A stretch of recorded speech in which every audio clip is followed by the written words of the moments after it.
એટલે આપણને આજે 15મો ને કાલે 12મો ને પરમદાડે પહેલો અધ્યાય ચાલે છે, એમાં કઈ સમજ પડશે નહીં. આપણે જાતે અધ્યયન કરવું પડશે. 2 વર્ષ સુધી દર શનિવારે સવારે 6 વાગે 2 વર્ષ સુધી 15-20 જણા મળ્યા, વિષયો વહેંચ્યા અને નક્કી કર્યું કે ઉપનિષદ, બ્રહ્મસૂત્ર, ગીતા 3 ગ્રંથો જો સમજાઈ જાય તો આધ્યાત્મ ક્ષેત્ર આખું સમજાઈ જાય. અને આપણો જે પ્રશ્ન છે, આપણી જે શોધ છે એ મળી જાય. અને 2 વર્ષના અંતે બધાને લાગ્યું કે there is a difference within. અને આ ટીમમાં મોટાભાગના એન્જિનિયરો હતા. એક પ્રવીણભાઈ એકલા એકેડેમિશિયન હતા, શિક્ષક હતા, બાકી બધા પ્રોફેશનલ્સ હતા. એટલે કોઈને ભણાવવાનો એ હતું નહીં અનુભવ. પણ એક આપણા પરિમલભાઈ ગાંધી, એ બધા ટ્રેનર, કોર્પોરેટ ટ્રેનર્સના પણ ટ્રેનર, એ પણ ટીમના મેમ્બર હતા. એમણે કહ્યું, ચિંતા ના કરો શશીભાઈ, હું તમને બધાને બોલતા કરી દઈશ. અને 2 વર્ષમાં તો એમણે બધાને બોલતા કરી દીધા. અને એમના સમયમાં જ 20 શિક્ષકો તૈયાર થઈ ગયા. હા શશીભાઈ, હા, તમારી વાત સાચી છે. શરૂઆતમાં બ્લેકબોર્ડ ઉપર શિક્ષણ આપવામાં આવતું હતું અને પરિમલભાઈ ગાંધીની હિસાબે જ પાવર પોઈન્ટમાં પણ આધ્યાત્મિક શિક્ષણ આપી શકાય એવો કોન્ફિડન્સ ધીમે ધીમે આવ્યો. હવે શશીભાઈ, તમે આધ્યાત્મિક શિક્ષણની વાત કરી, તો આધ્યાત્મિક શિક્ષણ સિવાય બીજું કયું શિક્ષણ હોય? એક મેં શબ્દ સાંભળ્યો છે, તંત્રનું શિક્ષણ અને તત્વનું શિક્ષણ. તો આ બેમાં શું ડિફરન્સ હોઈ શકે? બહુ સુંદર વાત કરી. કોઈ પણ દુનિયાની વ્યવસ્થા જુઓ, 2 ભાગમાં વહેંચાય, એક તત્વ અને એક તંત્ર. આપણા શરીરમાં આત્મા એ તત્વ અને દેહ, શરીર એ તંત્ર. દેહનું શિક્ષણ એ ભૌતિક શિક્ષણ અને આત્માનું શિક્ષણ આધ્યાત્મિક શિક્ષણ. તત્વ ઉપરથી તંત્ર બને એટલે તંત્ર કરતા તત્વ મહત્વનું.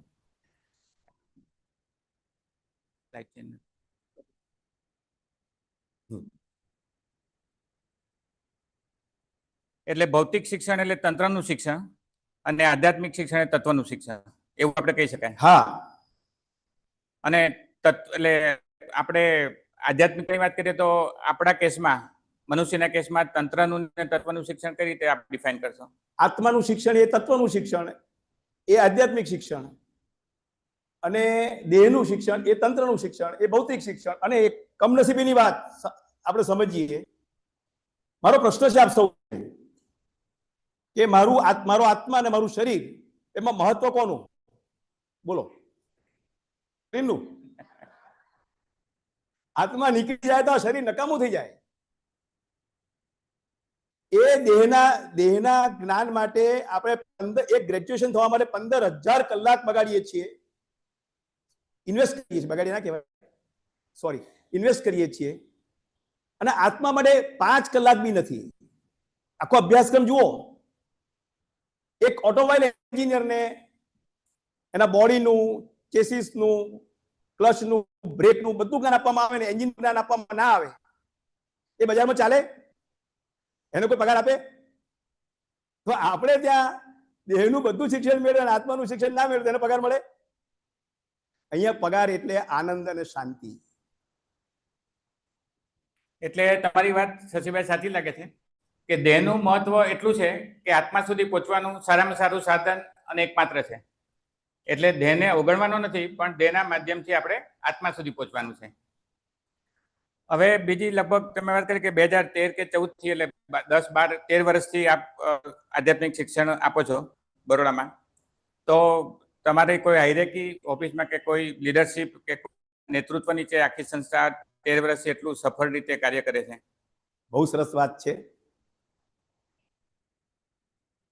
આધ્યાત્મિક શિક્ષણમાં કે આધ્યાત્મિક ક્ષેત્રમાં જો મુખ્ય શબ્દ હોય તો અદ્વૈત.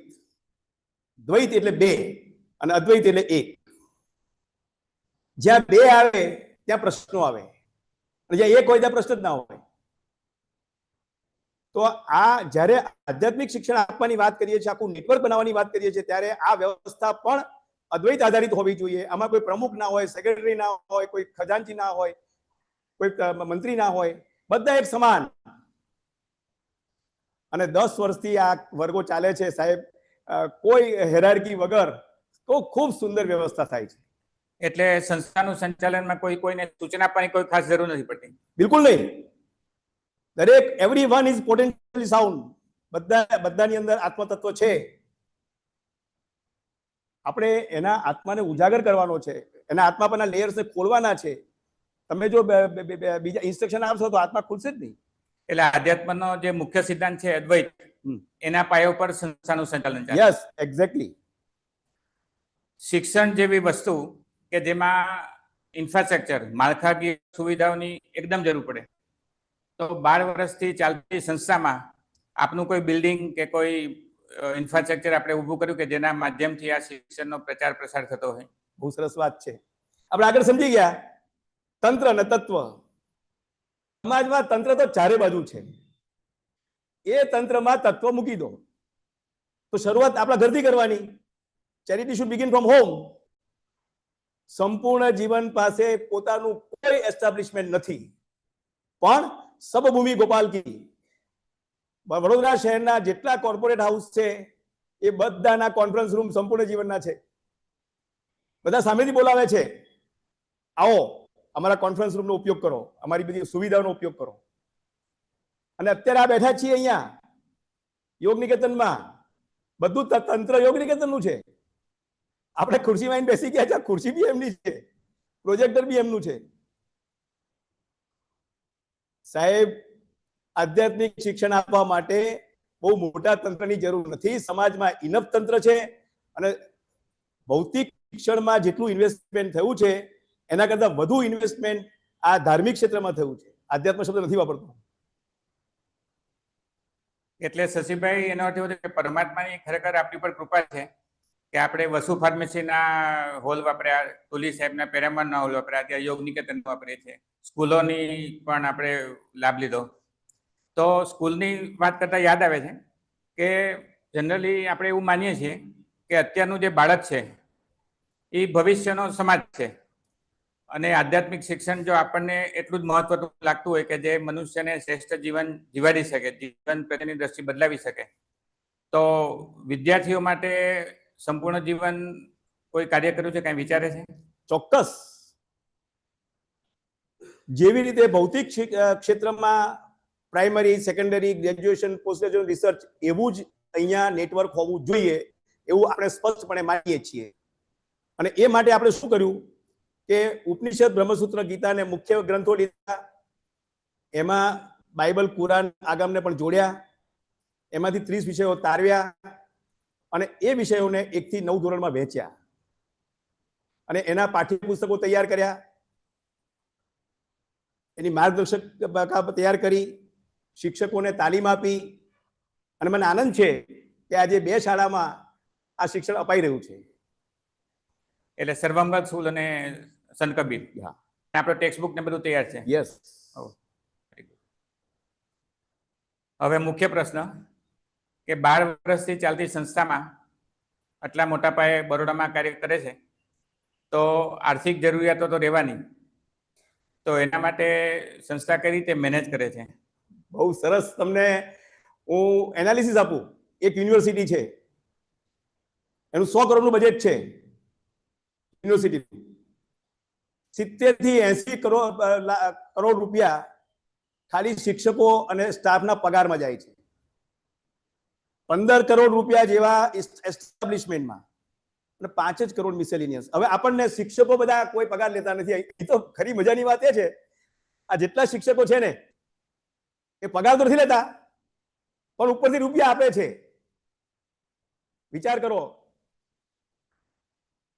બીજું, એસ્ટાબ્લિશમેન્ટ 15 કરોડ રૂપિયા આપણા ત્યાં બચે છે કે આ રૂમ જો સંપૂર્ણ જીવને બનાવ્યો હોત હોલ, તો વિચાર કરો કેટલો સમય, કેટલા રૂપિયા, કેટલો માનવધન, કેટલા રિસોર્સિસ ગયા હોત. અને અત્યારે તો આ હોલ ખાલી જ હતો આપણે જ્યારે બેઠા છીએ ત્યારે. એટલે સમાજમાં જે ઉપલબ્ધ સાધનો છે, જે પડી રહ્યા છે, એનો ઉપયોગ થાય છે. અને સંસ્થા ઓછામાં ઓછા રકમમાં ઓછામાં ઓછી જરૂરિયાતમાં આખું સંચાલન ચાલે છે એનું. હા, મોસ્ટ ઇકોનોમિકલ. જરૂર હોય એટલો જ ખર્ચો કરીએ છીએ, અને આ આપણા પોતાના પૈસા છે, ડોનરના પૈસા તો વાપરીએ. આ તો આપણા પૈસા છે, એક રૂપિયો ખોટો ખર્ચ ના થાય. હવે ધીમે ધીમે આપણે મુખ્ય વિષયમાં પ્રવેશ કરીએ શશીભાઈ. આપણે જોઈએ છીએ કે ભૌતિક શિક્ષણનો વ્યાપ ચારે બાજુ છે. ભારતમાં પણ હવે તો એટલો છે, અને વેસ્ટર્ન કન્ટ્રીમાં, યુરોપિયન દેશોમાં છે, અને સુખ સગવડો ખૂબ જ વધી છે. એટલે ત્યાં સુધીની કે માણસને પોતાના ખુરશી પરથી ઊભા થવાની જરૂર નથી, એટલી બધી સગવડો વધી છે. તો આટલી બધી શિક્ષણનો વ્યાપને કારણે, સમૃદ્ધિને કારણે આપણી સુખ સગવડોથી પણ છતાં માનસિક શાંતિ કે આનંદ જેટલો થવો જોઈએ એટલો થતો નથી. ક્યાંક ને ક્યાંક કચાશ છે એવું લાગે છે. તો આના માટે આપણે વાત કરીએ એમ કે ઉપનિષદો અને બ્રહ્મસૂત્રો લખાણા, અને ડિટેલમાં બધી આધ્યાત્મિકતા વિષયોની વાત કરી, બ્રહ્મસૂત્ર પણ લખાણા. તો પછી ભગવદ્ ગીતાની જરૂરિયાત કેવી ઊભી થઈ? બહુ સરસ પ્રશ્ન, જેના માટે આપણે આજે આવ્યા છીએ. સૌથી પહેલા અહીં બેઠેલા આપણે બધા ખૂબ જ નસીબદાર છીએ. એવા દેશમાં આપણો જન્મ થયો છે જ્યાં ઋષિઓએ આપણને પ્રસન્ન રહેવા માટે જરૂરી તમામ શાસ્ત્રો આપણને ઉપલબ્ધ કરાવ્યા છે. જેવી રીતે ભૌતિક શિક્ષણમાં વ્યવસ્થા ગોઠવાઈ, એવી વ્યવસ્થા ગોઠવવા માટે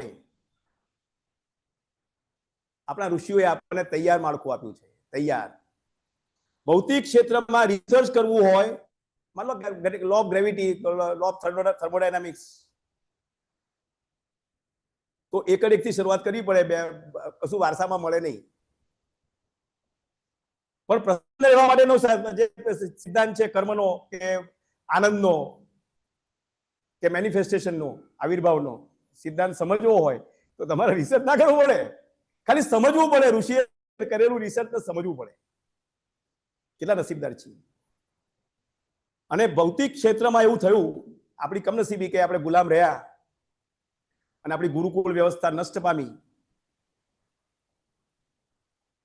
અને 300 વર્ષ પહેલા આ ભૌતિક શિક્ષણનો શરૂઆત પશ્ચિમમાં થઈ. એમની પાસે આધ્યાત્મનું કશું હતું.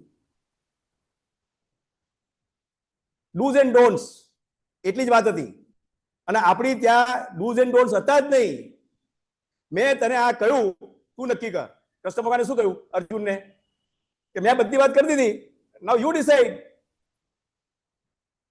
માણસની અંદર રહેલા આત્મતત્વ ઉપર સંપૂર્ણ શ્રદ્ધા. એટલે એ જે શિક્ષણ બન્યું એ ફક્ત ભૌતિક શિક્ષણ, અને એમાં સમૃદ્ધિ, સત્તા અને પ્રતિષ્ઠા ત્રણનું જ મહત્વ. અને તમે સાહેબ એમનો સર્વે કરો, સમૃદ્ધિ, સત્તા અને પ્રતિષ્ઠાના હાઈએસ્ટ લેવલ પર બેઠેલા માણસો, તમને સાહેબ એક માણસ શાંત અને પ્રસન્ન નહીં મળે. કેમ કે એ ભોગવા તરફ છે, શાંતિ ના મળે. એના માટે એને અધ્યાત્મ તરફ આવવું પડે. અને આપણી ત્યાં ઋષિઓએ સૌથી પહેલા વેદમાં ઉપનિષદો લખ્યા. ઉપનિષદમાં મોટા ભાગના અધ્યાત્મના સિદ્ધાંતો આવી ગયા. બ્રહ્મસૂત્રમાં એની વિગતવાર જે વિસંગતતાઓ હતી એ દૂર કરી, હતી નહીં પણ લાગતી હતી. પણ એ બંને શાસ્ત્રો થિયોરિટિકલ હતા. લાઈફમાં ઇમ્પ્લિમેન્ટેશન માટે શાસ્ત્ર જોઈએ. ઋષિઓને લાગ્યું એ જમાનામાં કે આટલું ઉપનિષદ ને બ્રહ્મસૂત્ર ભણવાથી માણસ પૂરેપૂરું સમજી પણ નહીં શકે અને અમલ પણ નહીં કરી શકે. એટલે એમણે ગીતાજીની રચના કરી, જે પ્રેક્ટિકલ સ્પિરિચ્યુઆલિટી અમલમાં મૂકવા માટેનો ગ્રંથ છે. પેલા બે થિયોરિટિકલ છે, ભણવા માટેના ગ્રંથ છે, અને આ ગીતાજી અમલમાં મૂકવા માટેનો ગ્રંથ છે. કેવી રીતે મારા જીવનના પ્રશ્નોનું સમાધાન મને કેવી રીતે મળે, એ ઉપનિષદ કરતા વધારે સારી રીતે ગીતાજી છે. ઉપનિષદમાં એક શ્લોકમાં વાત હશે, ગીતાજીમાં એના 100 શ્લોક લખ્યા હશે. એટલે અમારી સમજણ જે હતી કે ભાઈ આધ્યાત્મિક ગ્રંથ ગીતા એ 60-70 વર્ષ પછી બધું કાંઈ ન હોય ત્યારે વંચાય અથવા તો સાધુઓ માટે લખાણા છે, એવું નથી. ગ્રહસ્થો માટે પણ એમાં પૂરેપૂરું ઇમ્પ્લિમેન્ટેશન થઈ શકે એવી વાતો છે. એબ્સોલ્યુટલી. આ ગ્રંથ પહેલા ધોરણથી ભણાવવાનો ગ્રંથ છે. બાળકને નાનપણથી કુમળો છોડ વળે વાડી એમ વળે, મોટો થઈ ગયેલું ઝાડ ના વળે. એટલે જ ગુરુકુળમાં પરાવિદ્યા અને અપરાવિદ્યા બંને પેરેલલ ચાલતા હશે. હા, અને આપણે એ ગુરુકુળની વ્યવસ્થાને રિવાઇવ કરી શકીએ. અગેન તંત્રમાં ના પડીએ, તત્વને પકડીએ અને આ જ તંત્રનો ઉપયોગ કરીને તત્વ નાખી દઈએ તો વાત પૂરી થઈ ગઈ. કોઈ ઇન્વેસ્ટની જરૂર નથી. ભગવદ્ ગીતામાં આપણે લગભગ 18 અધ્યાયમાં અલગ અલગ વિષયો વિશે ડિટેલમાં વાત કરવાના છીએ. આજે એટ એ ગ્લાન્સ કે કયા ચેપ્ટરમાં થોડી ઘણી કઈ વાત છે એનું ઇન્ટ્રોડક્શન કરીએ. તો સૌથી પહેલા મનુષ્યના બંધારણમાં સૌથી પહેલા ને એકમાત્ર આત્માની વાત છે. તો આત્મા ઉપર ભગવદ્ ગીતામાં શશીભાઈ શું વાત કરી છે? બહુ સરસ. આપણે આગળ સમજી ગયા કે ઉપનિષદમાં જે વિષયો વિસ્તારથી લીધેલા હતા એનું ગીતાજીમાં ઇન્ડિકેશન આપ્યું, અને જે વિષયો ખાલી ઇન્ડિકેશન હતું ઉપનિષદમાં એનો ગીતાજીમાં વિસ્તાર કર્યો. આ બંને ગ્રંથો એકબીજાના પૂરક છે અને છતાં વ્યક્તિગત રીતે પૂર્ણ છે.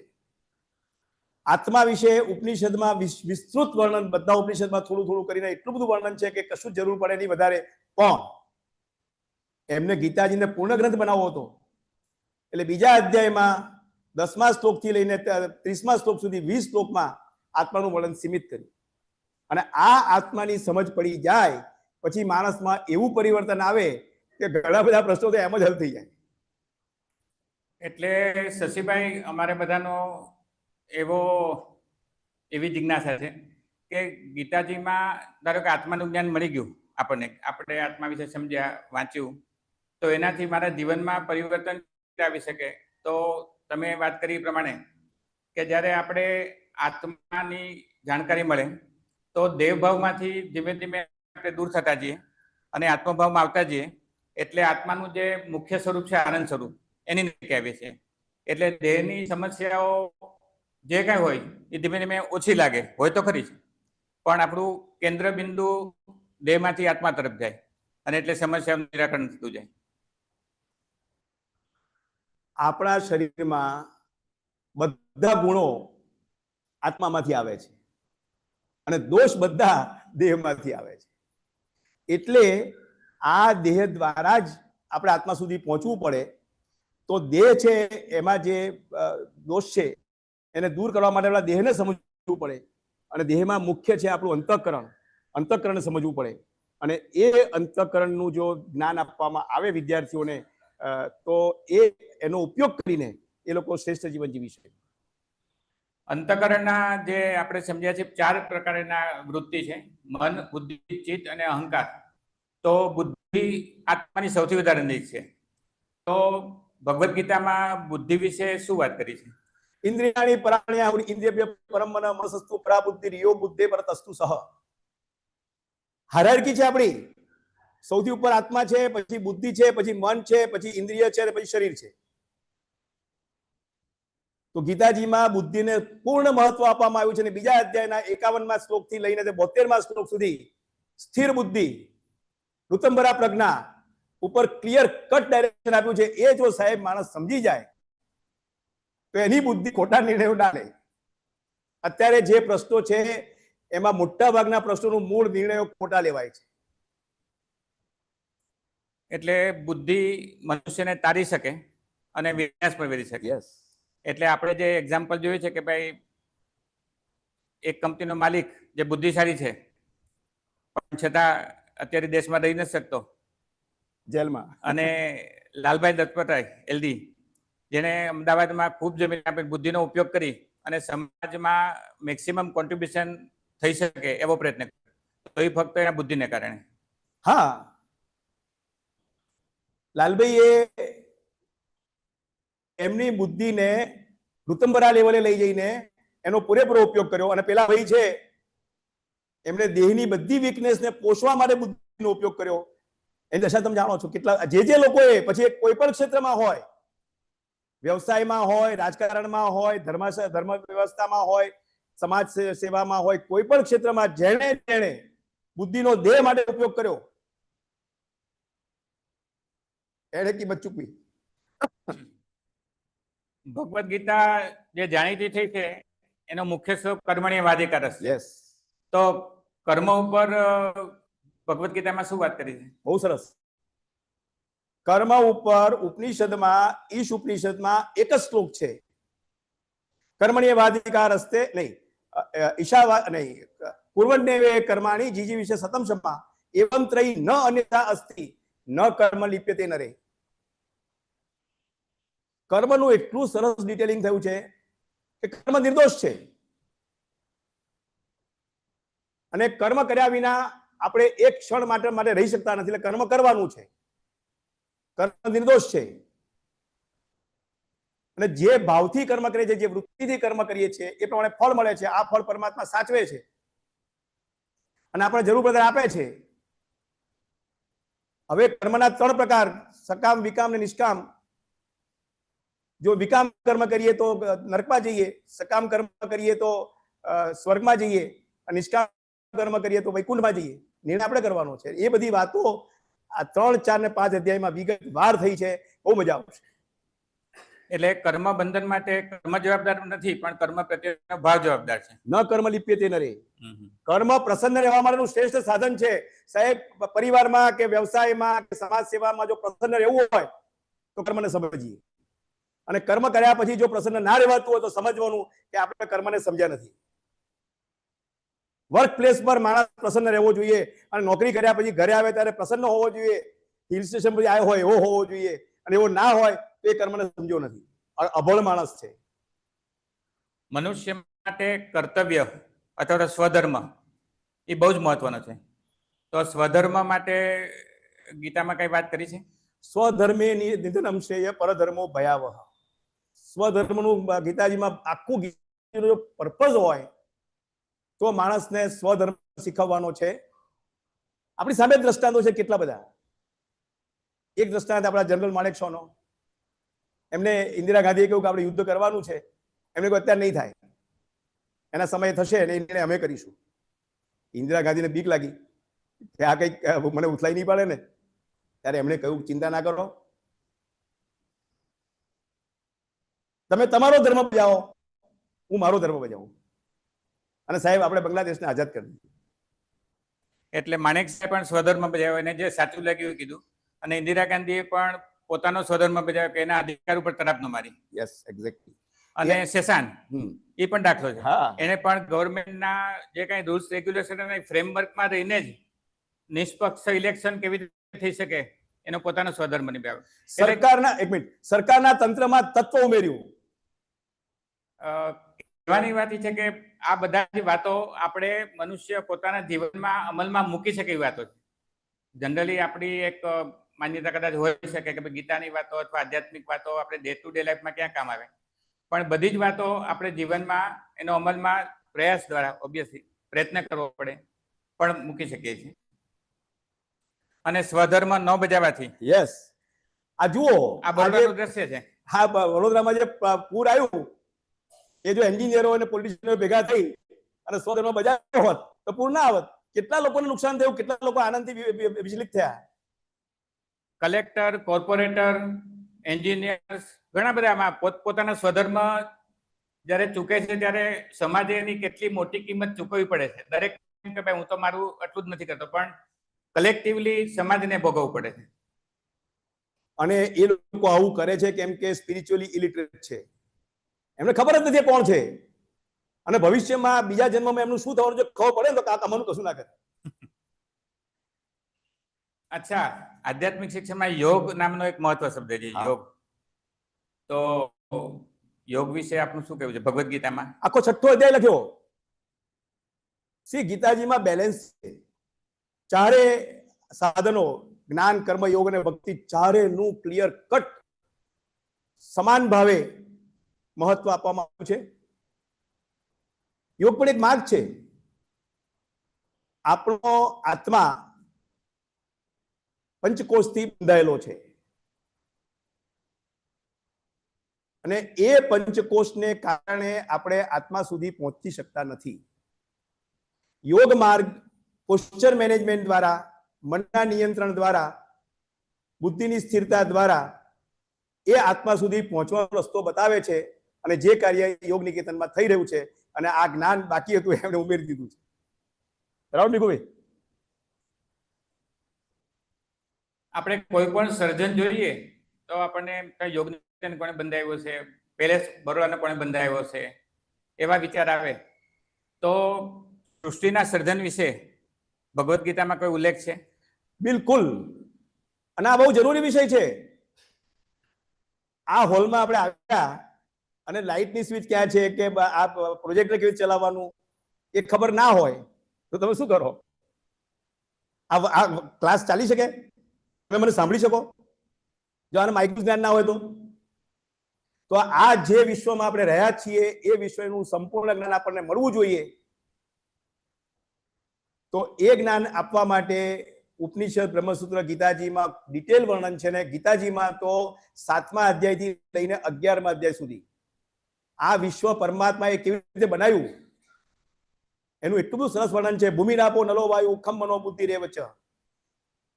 5 મહાભૂત અને 3 અંતઃકરણ દ્વારા એમને આ સૃષ્ટિની રચના કરી. પહેલા સૂર્ય બનાવ્યો, ચંદ્ર બનાયા, પૃથ્વી બનાવી, અંતઃકરણ દ્વારા જીવ બનાવ્યો, જીવમાં અન્ય યોનિ અને મનુષ્ય યોનિ. સાહેબ કેટલું સુંદર વર્ણન છે.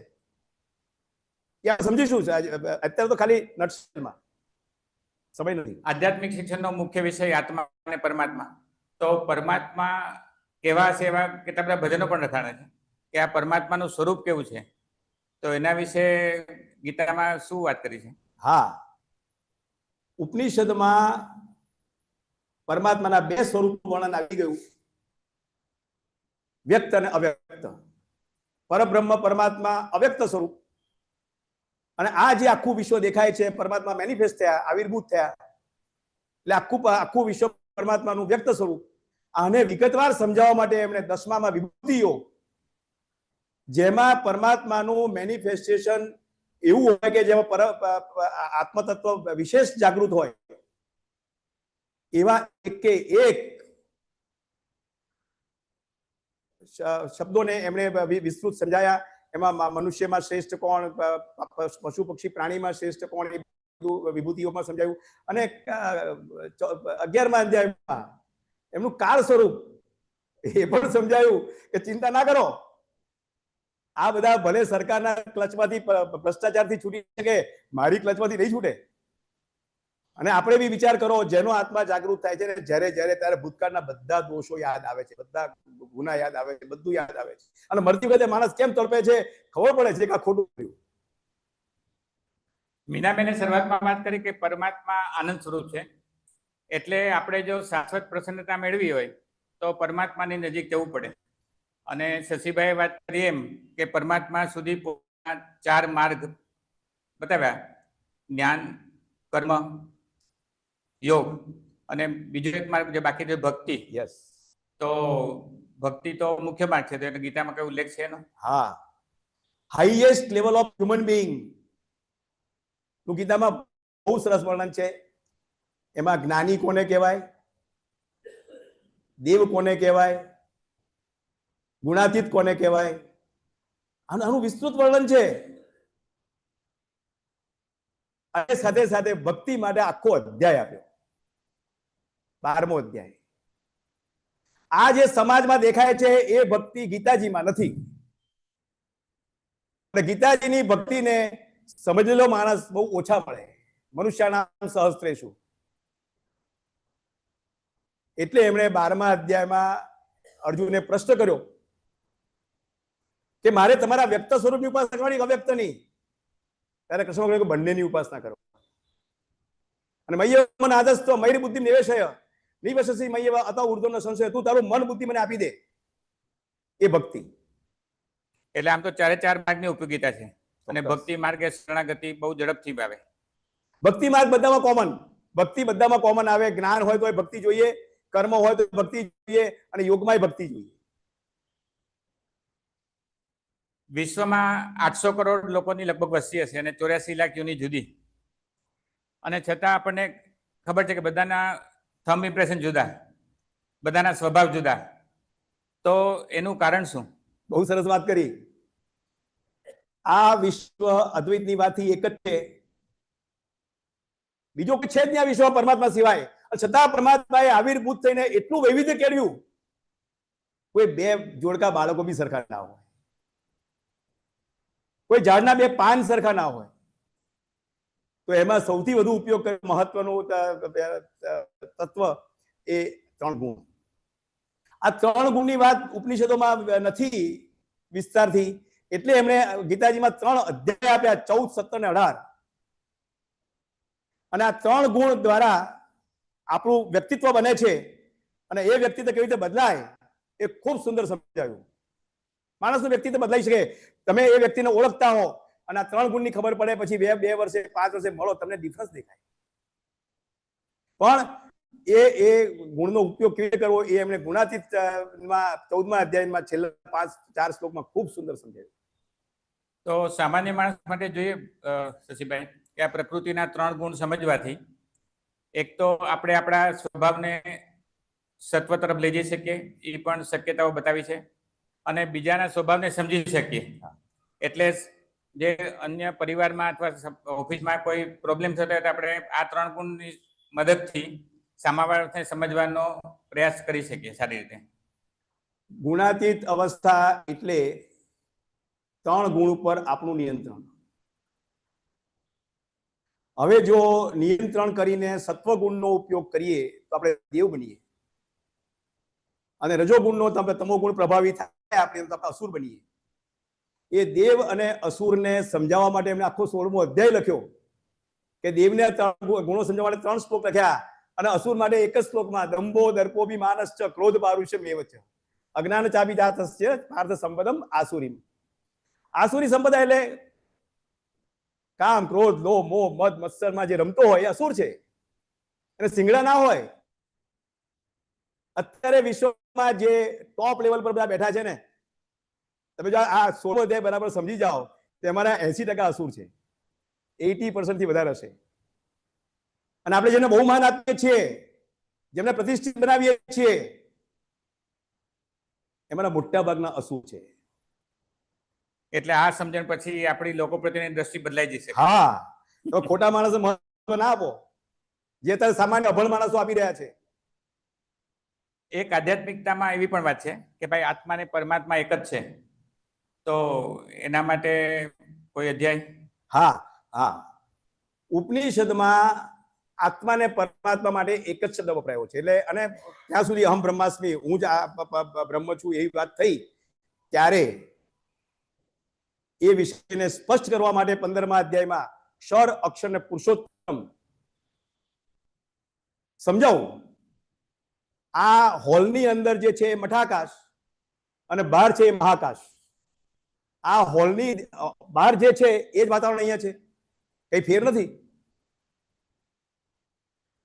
આ હોલનું રૂફ, છત અહીંથી હટાવી લો, દિવાલો હટાવી લો, તો આ મઠાકાશ મહાકાશમાં ભળી જાય.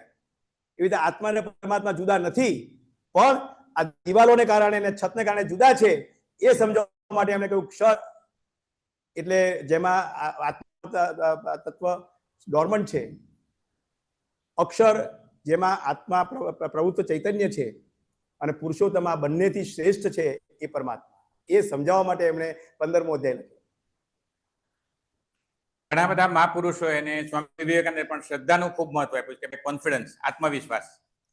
તો શ્રદ્ધા ઉપર શું વાત છે? Our life is continued. કયા જન્મના બધા કર્મના ફળ અને વાસ્તવો લઈને આવીએ છીએ એ પ્રમાણે આપણી શ્રદ્ધા બને છે, અને આ શ્રદ્ધાને આપણે બદલી શકીએ એ વાત એમણે 17મા અધ્યાયમાં કરી. શ્રદ્ધા બદલી શકાય છે? હા, શ્રદ્ધાને બદલી શકાય. અત્યારે બરોડામાં ફરીએ થોડુંક તો આપણને 2 વસ્તુ ઉડીને આંખે વળગે, મેક્સિમમ રેસ્ટોરન્ટ અને મેક્સિમમ ડિસ્પેન્સરી. તો અને ઘણા બધાનું એવું કેવું છે કે ભાઈ અત્યારના આરોગ્યના લગતા જે પ્રોબ્લેમ છે એ આપણી જીવનશૈલીને કારણે છે.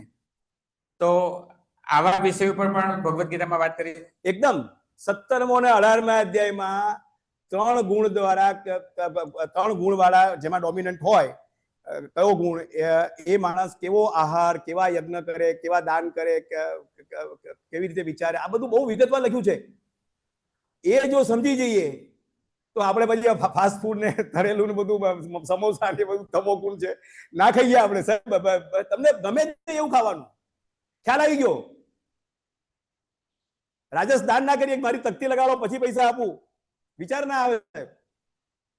પણ એ જ્ઞાન નથી, અજ્ઞાન અવસ્થામાં માણસ બધું કરે છે.